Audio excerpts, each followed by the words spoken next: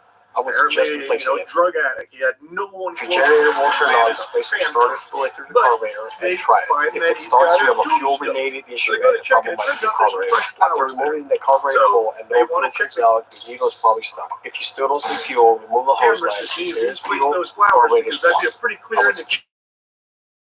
just replacing it. That someone was close to Sam Cooper. Generator will turn on, space and and an start active through revenge the because carburetor and try. If it starts, you have a fuel-related issue and the problem might be your carburetor. After removing the carburetor bolt and no fuel comes out, the needles probably stop. If you still don't see fuel, remove the hose line.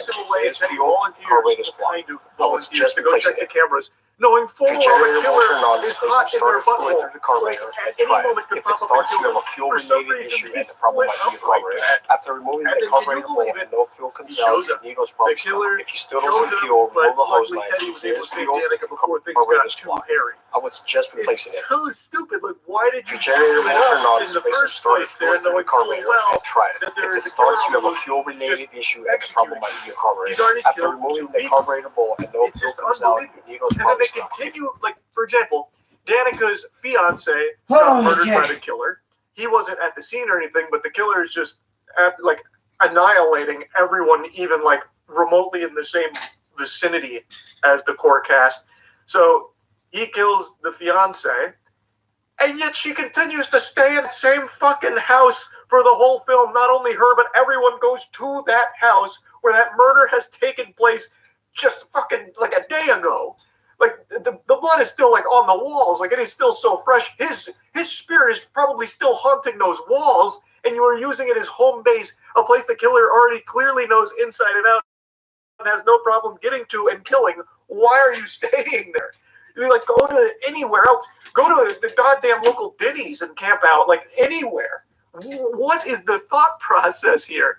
And every time they go back to that house, somebody dies or gets close to it. It's so dumb. It's like, you can't, even if you took the actual statistically provable dumbest person alive right now on earth, the actual jackpot lottery winning biggest moron, I think even they would make better decisions than anyone in this movie did. I could keep yapping about this and using other examples, and I just might, but I want to get to what I think is the most egregious demonstration of just disrespect to the franchise that you are adding to. This is the big spoiler. The killer is, of course, a tag team up, a dynamic duo, which has become a favorite in horror movie slashers these days, where it is Ray, Freddie Prinze Jr.'s Ray, you know, the one that went through so much trauma in the first 2 movies. It's Ray, who's killing most of them, and then one of the characters in the cast, Stevie, who was there when Sam Cooper met their unfortunate demise from that accident. The motive behind this is Sam Cooper was actually Stevie's love interest. They were like really close, like they loved each other, and Sam was worried about Stevie on that night, so went to find her, but then that ended up in tragedy. And Ray made a promise to Stevie's parents that he'd look after her.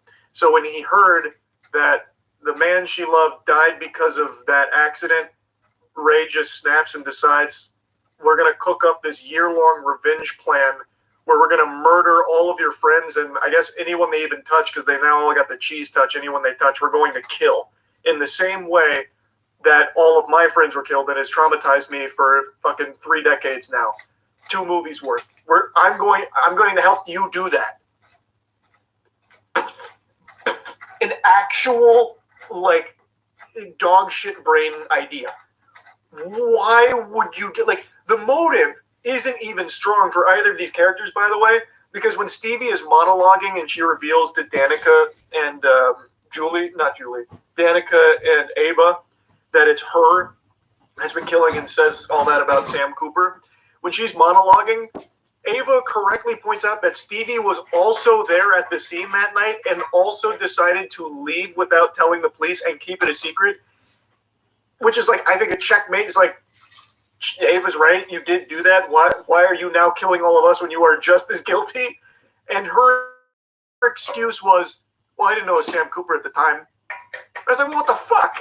It's still a really flimsy motive for all of this. Like, you are still just as culpable as the rest of the people you are killing right now.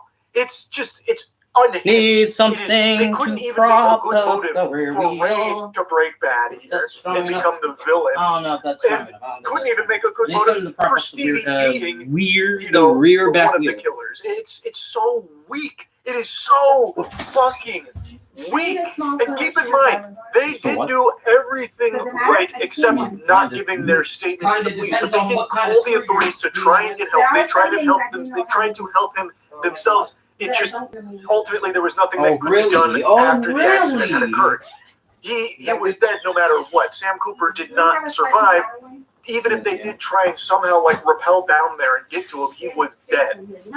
So like Stevie, everything about this fucking movie is so stupid. I don't need to keep blabbering on about it, but it was crazy to me. They actually made Ray the killer. And what's even crazier is how predictable it was too. I was really hoping I was wrong. You see, this film actually tells you who the killer is in the first like 15. Why is it that? Basically, like the first or the second kill, they tell you who the killer is, but you, as the viewer, someone who's maybe seen the previous two I Know You Did Last Summer films, don't want to believe that because it's so dumb. But it turns out two of them in here. They really did just go like that stupid with there better not be two of these. In the first 15-20 minutes, they introduced this character. Her name is Tyler. And she has a true crime podcast, and she's in this area because she's doing a piece on the murders for the I Know What You Did Last Summer, OG, the 1997 murders. She's doing a piece on it, and she takes Ava to this place that is significant to that lore. Why are you and back? The killer strikes there. It's Ray. Ray is the killer there. And Ava kind of gets the best of him, slashes him with a knife, and then Ray changes his focus to killing Tyler. Oh my God, you know what I just forgot to mention? Another one of Ray's main motivators that he himself says from his own fucking lips is that another big thing that made him want to do this is he didn't like how the history had been scrubbed because the rich people came in and they tried to erase the past history of those murders because it wasn't appealing to investors and real estate. So they I locked it in the room right there. And Ray said he didn't want to be forgotten. It flew in there and now it's well, staying what would help you not be forgotten, Ray? Hopefully. Maybe if you didn't kill the podcaster who has apparently a very popular podcast about those murders. And she was there to make a piece on those murders, but for some reason he decides to kill her as well. So it's not even like a whole thing about revenge, and it's not even in line with what he wants to do about getting his name back out there so people don't forget the atrocities. It just doesn't make any sense. But anyway, drop it back down. I keep getting lost on tangents because it is actually that incomprehensibly stupid. I can't help but just put this in the scope back. Keep yapping about it. Anyway, as he's cornered Tyler, he gets her on the hook, and she rips off the top of the fisherman's cloak, and she says, "You." And the reason that's significant is because she has only encountered one person in this film outside of Ava. We know it's not Ava because Ava was just attacked downstairs. And that person is Milo, who was another one of the cast that was at the scene with Sam Cooper. Nothing else, right? And I thought could be like a viable candidate to be this killer. Like maybe there was some kind of hidden connection with Sam Cooper. Okay. But it's only Milo, and then of course Ray. Also Julie, because Julie and Ray both survivors of the murders that she is covering on the podcast. But it can't be Julie because she is just not even in this area at all, and that's might actually be getting somewhere with this. So it has to be either Milo or Ray, but it can't be Milo because Milo dies not long after. It has to be Ray, and it's pretty clear it's Ray with the way she says "you." So they immediately let you know it's Ray, but it's so hard to come to terms with them going that direction that I refuse to believe it. I thought it was Milo, and I thought Milo was faking his death. Like that's how much copium I was on that this film wouldn't be that stupid, but it is actually that stupid. I am shocked at how bad the writing here is and how dumb all the characters are.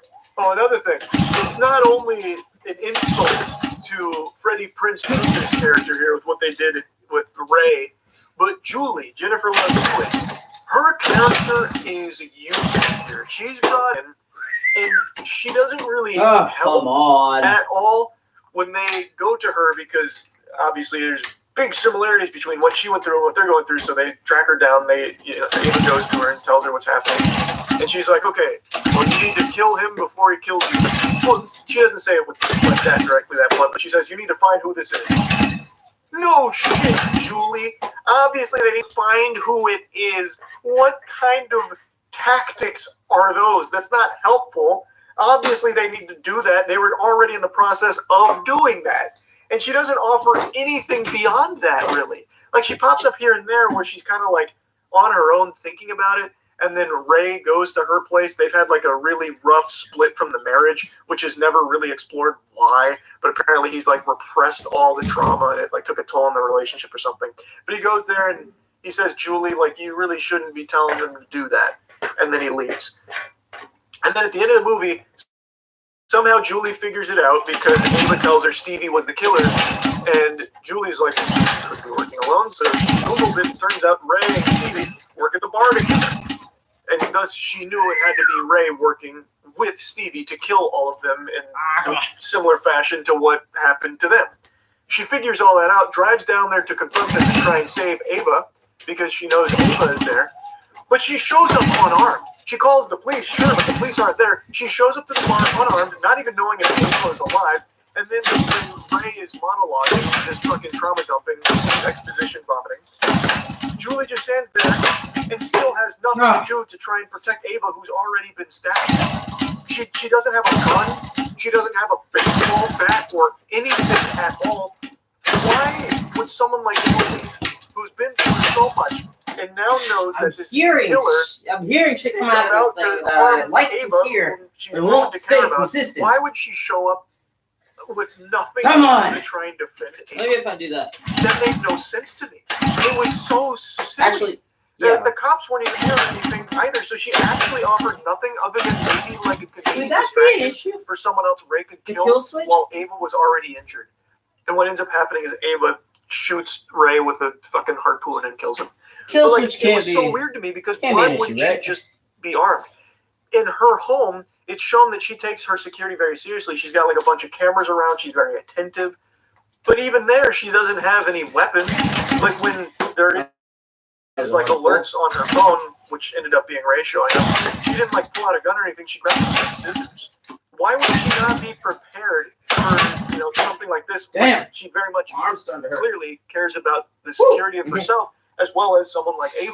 It just didn't make sense to me why she wouldn't go there with like a plan. I don't know. Like everything about this film, they made every character so dumb. And not only that, I think there was like a bit of an identity crisis when writing this movie because it seemed like there were times where it wanted to break through with self-awareness and comedy. Like it tried to make like humor about some of the tropes. And what I mean by this is, for example, Danica's fiance dies. Well, in the next scene where they're at the police station, she's crying because her fucking husband was just murdered in her home. She walked in on the corpse and also had a message written in blood about not being able to escape the police. Damn. Well, now she's at the police station and she's making jokes. Like she's crying, but then she makes a joke where she's like, so does that mean I'm a widow now? And Ava's like, yeah, a hot widow. Huh. And she goes, I have a feeling. The hot is implied. Probably gonna have to take this thing Like, off what the fuck? the bike. After that, like I have a feeling at some point. I think it's supposed to be traumatic, right? You would think, but if you want to like go for a comedy, you can make that work with like playing everything off as a joke, but it doesn't. It only has like select scenes like that. It's played off very seriously. Granted, they don't execute the seriousness very well because everything is so flat, lackluster. But like, there's only a couple of random moments where like they use comedy at all, and it comes at the weirdest times. I don't really get it because it's not setting itself up to be like a comedic film at all. Like it's very far removed from that. But it just has these inexplicable lines where they like insert a joke during like the most tense situations and then immediately go back to playing it really straight. I don't understand. Very interesting tone there, I guess. And then at the end of the movie, this is something I imagine a lot of people will mention with the way the film ends, like after all is settled. The last lines of dialogue between Ava and Danica, they're the only two that survive. They're eating lunch after their stay in the hospital from the injuries they sustained. And Danica goes, OMG, I think you're like my soulmate. Or no, she says, Ava, I think you're my soulmate. And Ava says, I am your soulmate. And then she goes, Diva's up. And then makes a mention this is actually in the movie. She says, I'll be back. You know, Stevie's still alive. Stevie being the killer. And then Danica's like, you think we should kill her? And Ava goes, that's a little extreme, but yeah. That's the way the movie, that's the way they send the movie out. Well, kind of. There's like a mid-credit scene. I can't believe I actually stayed for the mid-credit scene. I had a feeling they were going to do something else because I thought they'd show Stevie surviving because Stevie gets shot by Ray, but turns out he didn't actually shoot her. It was all to, get Stevie out of there. But I thought they were going to show Stevie or something as like I know what you did last summer, coming soon again. But instead what they do is they have Julie go to her old roommate's house and show a picture where the roommate is X'd off and she had received this. So they need to team up to take down this killer that's after them now.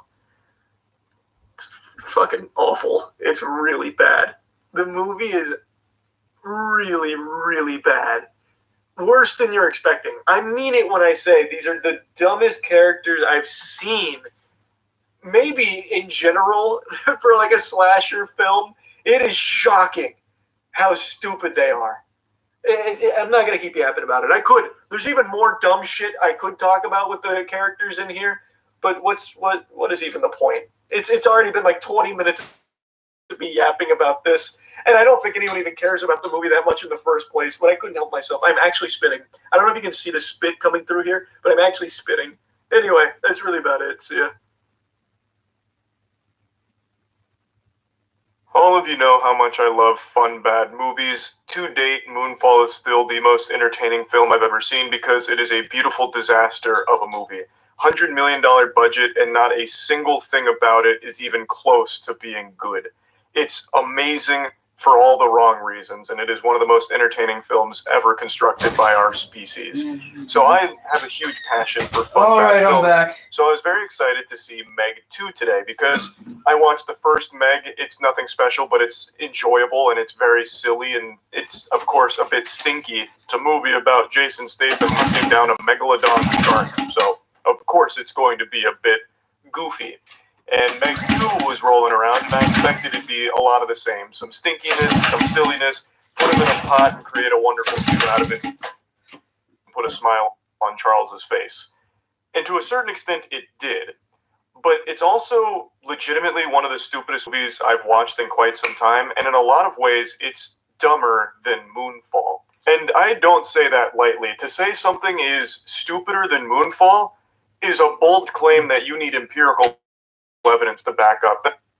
That's a claim that's bordering on insanity to say out loud. But I mean it, and I'll prove it here when I break down Meg 2 for you. So, of course, there's going to be spoilers here. I'm just going to rip the Band-Aid off right now. I don't think you're really going to watch Meg 2 for the story. I don't think anyone's going to this film for the narrative. No one's watching porn for the plot, and no one's watching Meg 2 for the character relationship and the overarching plot. A plot that is so fucking simple, I legitimately think Ed from Ed, Edd n Eddy made it after eating 5 slabs of buttered toast. It is baffling that this actually even made it into the film. It should have just been a montage of shark carnage and Jason Statham going, "What's up, chum?" and then kicking people into the shark. That's an actual line from the movie, by the way.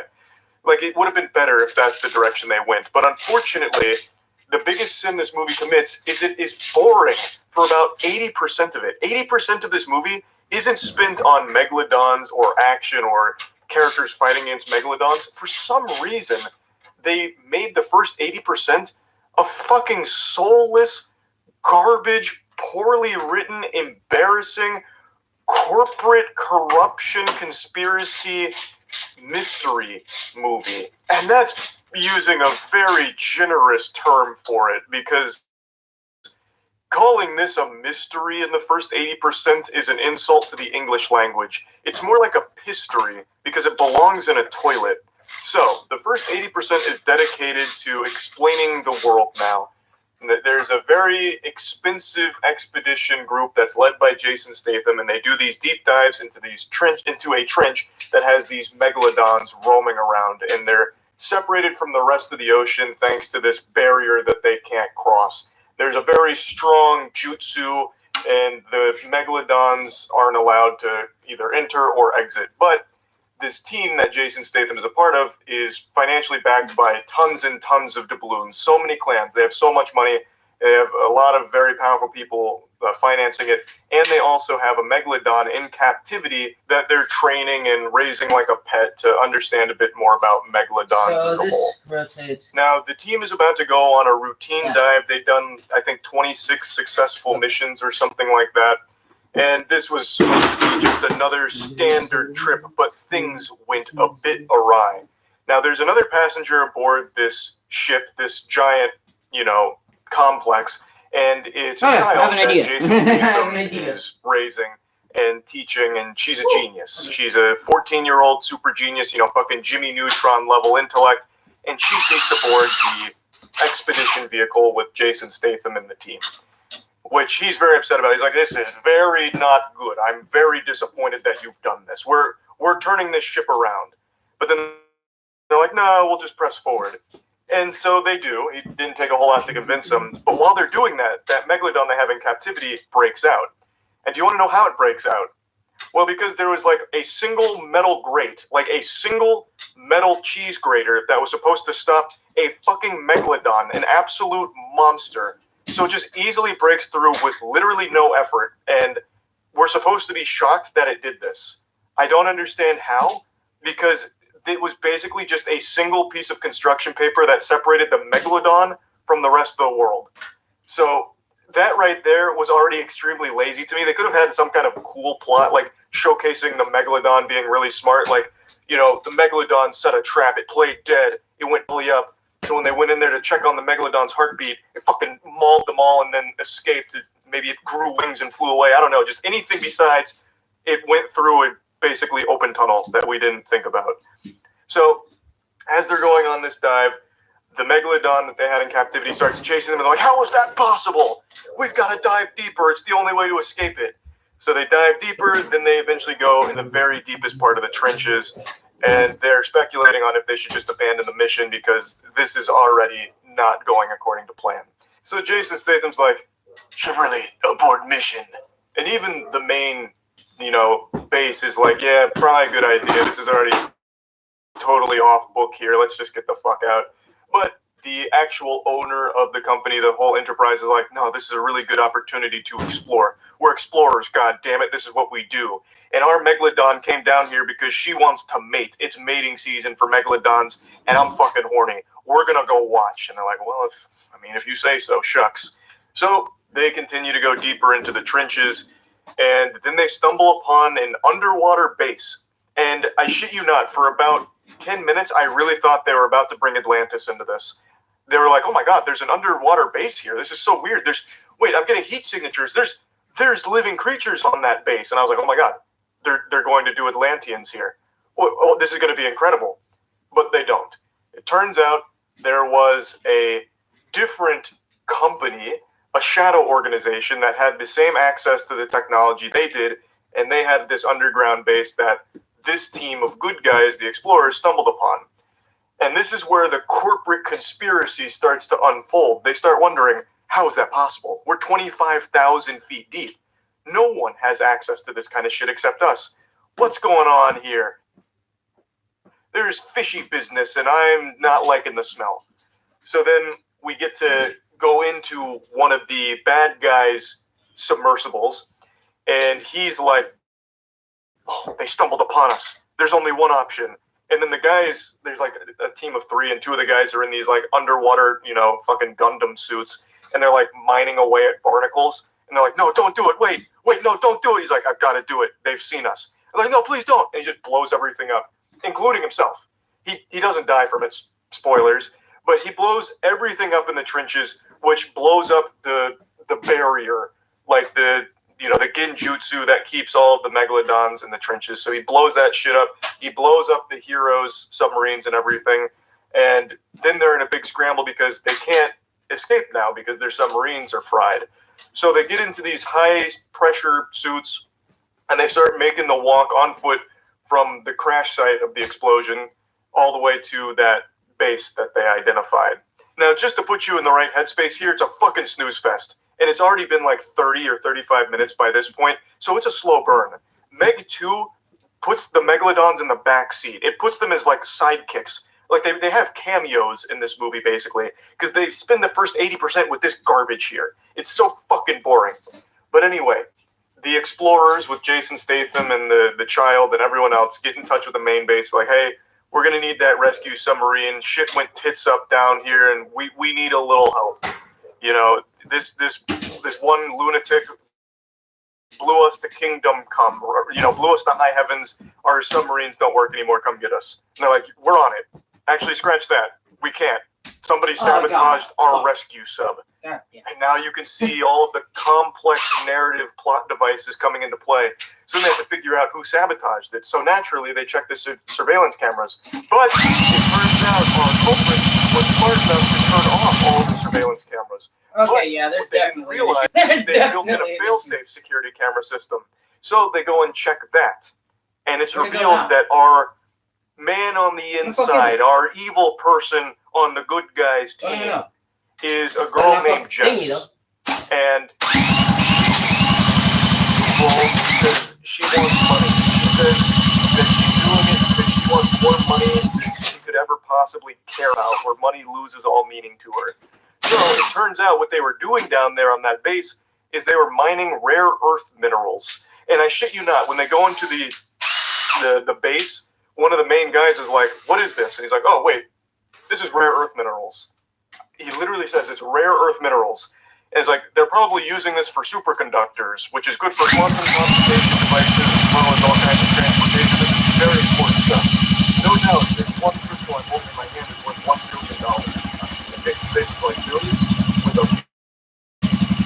Like, I think the message wasn't verbatim. I'm pretty sure if that's just right on the money. Check the script. And he's like, yes, with a B. And then that's when Jess is like, billions of dollars are at stake here. And then it gets even bigger because it turns out Jess isn't the only person working on the inside. The main girl who's all this, the big CEO super powerhouse, very company, she is the one who's pulling all of the strings. She's the puppet master and everyone else is just the marionette on the strings dancing for her. And she's like, why aren't they dead yet? What's going on? So, I want to pause real quick because I've called the overstimulating the brain. I want to point out a huge plot there that I can't hold no one on the team recognizes. The way that this is conveyed is that this is all part of the plan. I don't know why I didn't try this from the beginning, but it's not working. Or rather, they wanted to kill everyone on board those subs. That was the plan from the get-go. I believe it once I understood the detail. But even Jess, who was one of the core team members, advised that they pull out of the mission when the child was on board for some reason. Like, okay, yeah, since they're a little off course, the child will pull out. So if their plan was to kill them, why would she advise that? Plus, there was no plan in place. The only reason this went so wrong is because the Megalodon unexpectedly broke out. None of this was planned or orchestrated. And the only reason there was ever an explosion in the trenches is because they accidentally stumbled upon that secret base and mining operation because they were trying to launch some shark truck. Like, all of it was pure happenstance. None of this was planned, and yet every step of the way, that evil lady CEO's like, you know, why are they dead yet? We talked about this. You sabotaged the rescue vehicle, did you not? I wish I figured that out earlier. But as if it was all part of the plan. Says a lot of hard work. There was clearly no fucking plan. The whole plot falls apart, like, if you think about it for more than 3 seconds. Why the fuck would only the company that has the access to the technology is actually doing design and everything? Why would they even bother having a separate organization that's doing the same thing but then collecting rare earth minerals? Like, they're making billions of dollars off the rare earth minerals, but they could also still be doing that with the explorers. They could just say, like, hey, we're just going to send a mining team down with you. Like, I don't think anyone would care. This is a completely separate from the rest of the world region where they're just mining rare earth minerals no one else has ever seen or had access to before. The Explorer team would actually probably be pretty excited about that because it's more information and more knowledge for them. Like, they get to take in these things and learn about them. So I don't even understand the nefarious need to have, like, an evil group alongside your normal group. You could have just merged them together without any like, all right, now bring me back to the fucking particles. They're super particles. Those are turbocharged magic and we can sell them and continue to finance these expeditions. And I don't think anyone would bat an eye. Like, I don't understand what the conflict was that has been as a group in this movie in the first place. There's a single throwaway line that I think is what they tried to get across. That is kind of effective. Honestly, I might just leave that thing off and just do it that way, because that. So I guess that's what made it inherently bad and needed to be split away from the expedition group. Even though all of their expeditions are also for money, like they were also a profit-driven organization too. There was like a really weird dynamic there, and then there was one line from the CEO who said, "We can just destroy the planet from underneath the trench, and no one would ever know. We'll destroy all of it and sell it off for billions of dollars." That's basically what a monologue said. And it's like, okay, but also we never had access to that before. So come on, my baby, Shelby, no. Destroying the planet. They were literally chipping away some of the crystals on the side of things. It wasn't like deforestation underwater. It was like actually a very small scale operation with only like a handful of crystals. Like it wasn't that big of a deal, really. So they did a horrible job of showcasing why the bad guys are doing what they're doing in the first place. So now let's get back to the plot. So they're walking from their destroyed submarines and their high-pressure Power Ranger suits to go to their base that they found, and then take a state pod to the surface. And along the way, things get messy. There's like some deep-sea creatures with some sharp teeth that start biting them. So our people start shooting back with their spear guns. One guy gets abducted by a giant guy. You don't see it go off screen. Another girl gets eaten by a shark.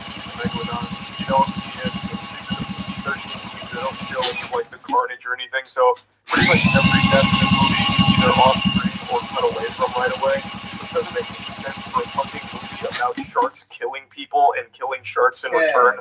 Such a huge blunder. I understand why it's more profitable to do that, more accessible to people, but it still takes all of the wind out of the sails of every single action moment, of which there is very few in this movie. So they're going on this, journey from their subs, the base. They lose everyone along the way except for 4 people. Of course, the main 4: Jason Statham, the kid, the main guy behind the operation, and then another girl who was a big part of it. I think it's the base. Then that guy who blew everyone up cements himself as like the primary antagonist who's going to keep clashing with Jason Statham. So they end up fighting on this base. Jess reveals herself to be the person on the inside who's pulling on the strings. She traps them in that base and tries to drown them, but Jason Statham swims, I shit you not, swims with no gear from the place where they were drowning outside of the base to hit the emergency override button and save everyone. He is swimming with no gear at 25,000 feet.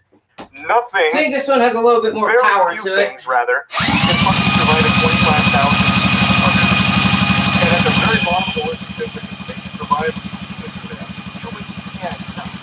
Fucking everything blows up under that fucking pressure. We have never even seen something like that. And again, Jason powered by testosterone and a deep voice. He's able to just man-mode it and fucking swim like a goddamn angelic mermaid.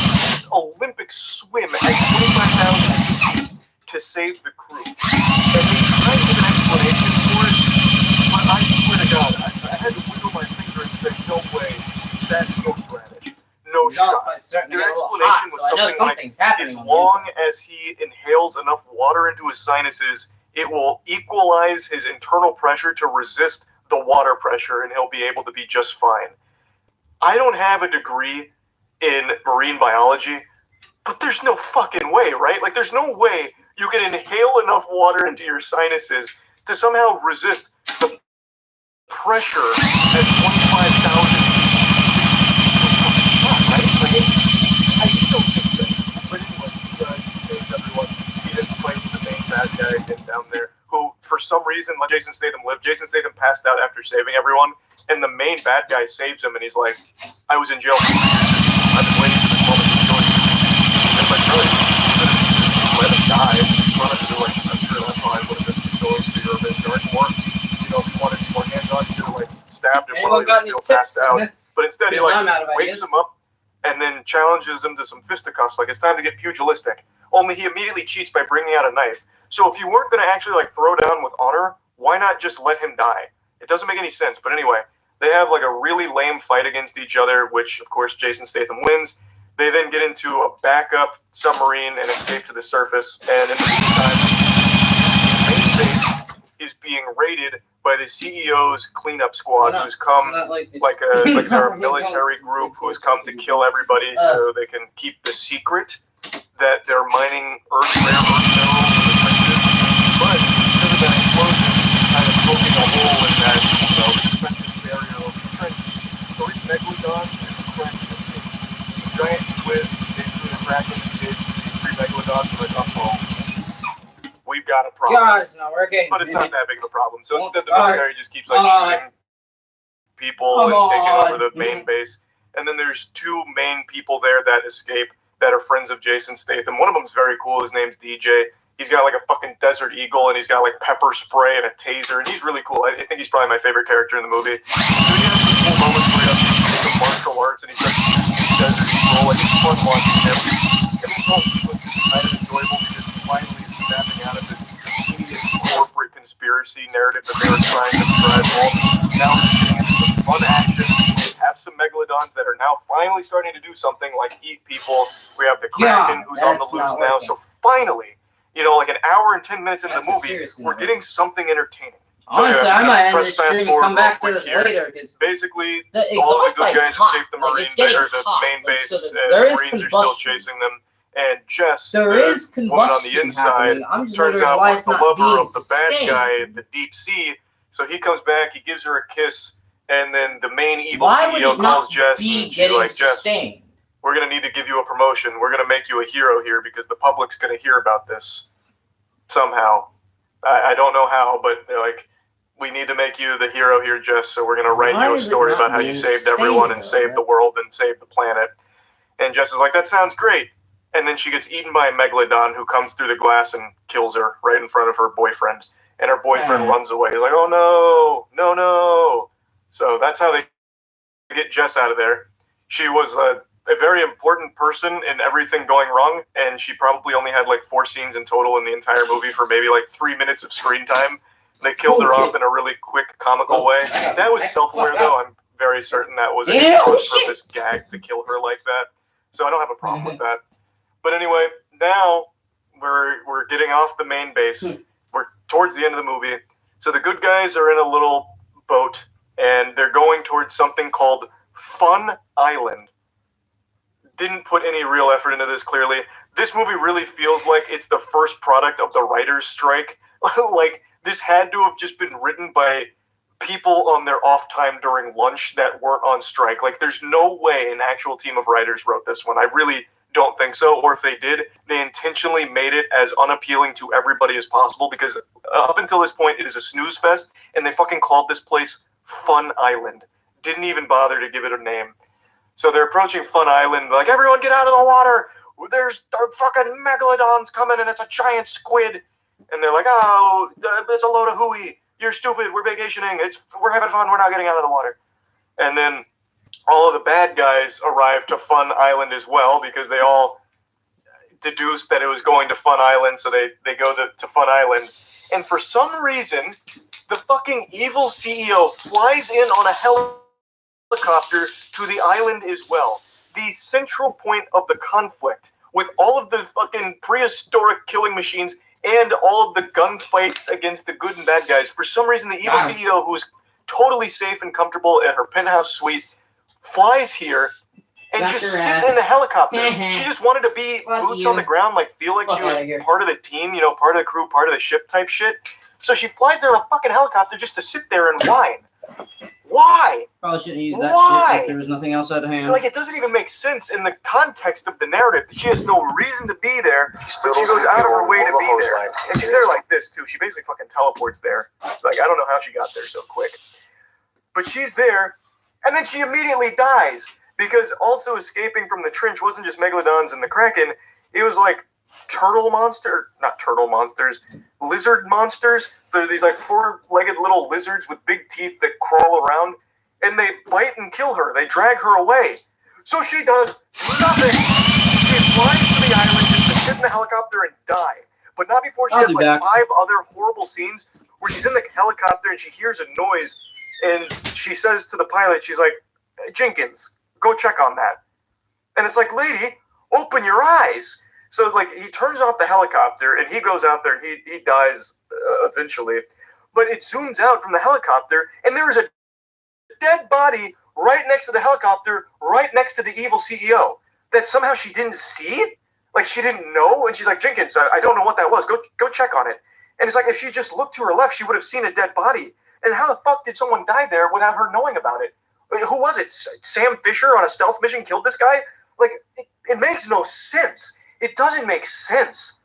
It really doesn't. And it's not just that body either. There was another body as well right next to the helicopter. So multiple people died around her, and she didn't know? Was she asleep? Is she lobotomized? Like what the fuck? And then eventually she gets ambushed. Ambush is the wrong word because the thing literally just slowly crawls up to her, jumps in the helicopter, and drags her away. And we never see her again, so she's presumed dead. So she had nothing to contribute to this fucking movie at all. The entire corporate conspiracy plotline has no real conclusion to it. It's all such trash. It's such trash. I'm kind of jumping all over the place now because the movie itself jumps all over the place. It becomes like an actual fever dream. So trying to remember anything from this film is a Herculean task. So the good guys are on the beach. They see the megalodons coming, and the megalodon starts eating people, starts killing people. The giant squid brings down an entire ship and starts, strangling people and killing them, drowning them, eating them. And I shit you not, 2 of the good guys go off on their own side quest, like into the jungle, because there's like a jungle on the beach there. So they go off into the jungle, and Jason Statham and another good guy and the child are still on the beach coming up with a plan. And for some fucking reason, Jason Statham tells the child to go to the lifeguard tower, which overlooks the water. You know, the place with the 3 megalodons and the giant squid that we're trying to escape from? He tells her to basically go into the fucking water. I'm surprised he didn't tell her to get on the surfboard and, like, stretch the waves to have a little fun to take her mind off the stress. Like, what is that plan? Like, I know I'm getting combustion because the exhaust is hot, but try and rationalize here. I'm giving such a charitable. There's just not fuel getting to it. If it's not air getting to it. Maybe Jason Statham thought it'd be more dangerous for her in the jungle because there were some gunshots from the bad guys fighting the lizard monsters. But even still, it's significantly lower odds of getting shot out in that jungle, which is a huge jungle, than it is putting her over the water with the megalodons and shit.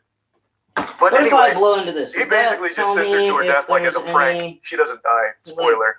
But he sends her to the most dangerous place possible. Meanwhile, he himself made little spears with bombs on them, which is something that we've seen him do before.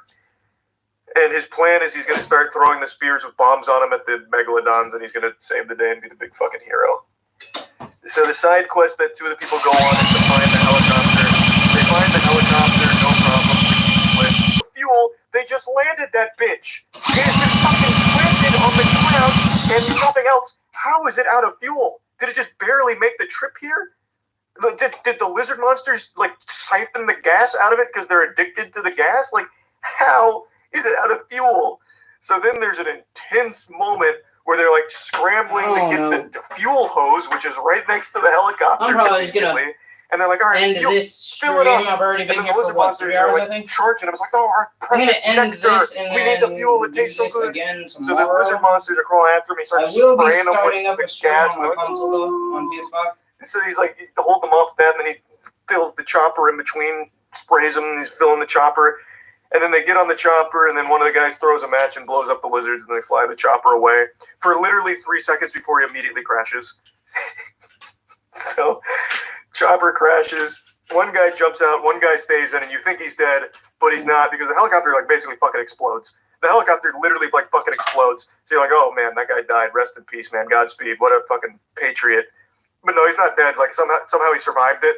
So he's just, like, hanging out in there. So the guy who jumps off is like, I need to save him now. So he swims over there, and he saves him, no problem.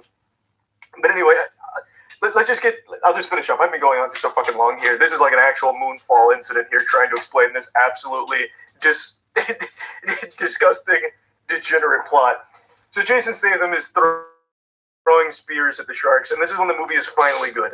Watching the sharks actually kill people, well, as much as they show, which isn't much of anything, is enjoyable. It's fun. You know, shove popcorn in your face, turn your brain off, and just enjoy the silliness of it. It's fun. Jason Statham fighting the megalodons is fucking great. Him throwing these homemade spears with bombs on them is really cool. Blows the brains off of one of them after riding a gnarly-ass wave. So Megalodon jumps up and misses him, slams down, creates a huge splash, which creates a huge wave, which Jason Statham, fucking Tony Hawk, ramps off of, throws a spear down beneath him, blows the brain off of one of the Megalodons, bang, checkmate. Then Jason Statham crashes his jet ski. Oh, I forgot to mention he's on a jet ski, by the way. Actually, that's a very important part. I don't know what you were picturing without me saying jet ski, but yeah, he's on a jet ski. He's not, like, running on the water, you know. He's on a vehicle. But he crashes, and then he's on the dock, and then the bad guy's there as well. And the bad guy's got a light machine gun, and he's, like, shooting at him, and Jason Statham gets the edge. He stabs him in the leg. He takes his gun, and this is where we get our really cool one-liner moment. The bad guy's like, "You've got your gun. You gonna shoot me?" And he's like, "Don't need it." So Jason Statham drops the gun, which is so fucking dumb, by the way, because these are just sharks. You can shoot them, and it will hurt them. That gun would be invaluable as a resource to have. Having that gun would be so fucking helpful to protecting that child you care so much about, and everyone else on the beach that you seem to care a lot about. For some reason, it was like, yep, don't need it.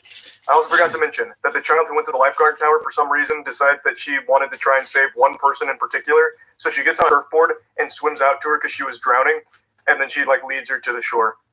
So that was, like, a tense moment, because, like, oh, is the Megalodon going to kill the kid? No, didn't happen, but just wanted to point that out.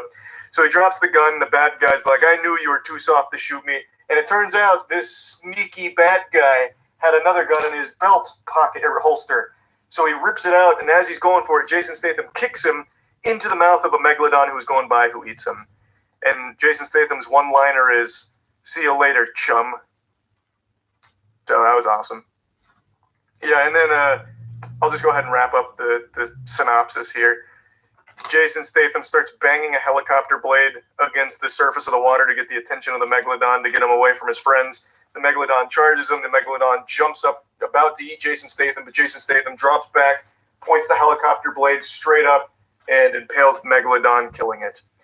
Now, astute observers will have, well, not observers, astute listeners will have heard me mention that there were 3 Megalodons and a giant squid. So what happened to the other Megalodon and the giant squid? Well, that third Megalodon ate the giant squid, mauled it, because it wanted to. So that's how the giant squid dies. And then the third Megalodon is actually the one that escaped from captivity that they were trying to train. So the main trainer had his, like, clicking tool, and he gave it clicks to try and let the Megalodon know, "Hey, it's me, we're buddies, we're pals." And the Megalodon's like, "Oh, geez, pardon me, you're right. I didn't recognize you, out here in the water like this. But I'll be on my way now." So after a couple clicks, the Megalodon just swims past them and then leaves. That's where the movie ends. So, yeah, that was Meg 2. It was a fun, bad movie at the end, but everything before it was insufferably boring bad. So I didn't love it, basically. But yeah, probably the stupidest movie I've seen in a while. Definitely up there. But I do like the last, 20 or 30 or so minutes, because finally it's what the movie should be. Fucking silly action with sharks and a giant squid. It's fun. So, yeah, that's about it. See ya. Forgot about this fucking drill. God damn it. We've all wasted money on something at some point in our lives. I know I'm guilty of that. I once spent $200 on a pocket trumpet that I never learned how to play. And then an additional, $150 on a theremin that I only tried to play a couple of times and never mastered. And these 2 items now just haunt my shelves in the closet. Big waste of money, and I do regret it. Of course, this is going to vary from person to person, but I can say with a high level of confidence you have not wasted as much money as Universal did for the rights to The Exorcist. 400 million clams in order to buy the rights for The Exorcist to make a trilogy out of it, and the first movie just dropped called Exorcist Believer. And I'm here to tell you, after seeing it, that this was the worst money ever spent. They blew their load with 400 mil and had nothing left over for writers, so they really relied on ChatGPT to scrap something together. This is laughable. This movie did not make me a believer in the future of this franchise. It made me a believer in true evil in Hollywood to allow this type of fucking terrible blemish to exist. This film is insulting to the legacy of The Exorcist. It is by far the most influential horror movie ever made, The Exorcist I'm speaking about. And to have this movie now coming out, even though I know the second and third Exorcist movies aren't exactly the best, this is so much worse. They could have spent $400 million for the rights to Jimmy Neutron and made a Hugh Neutron spinoff, and it probably would have been higher quality than this. And they had self-reflection on like the importance here of what they were making. Jason Blum,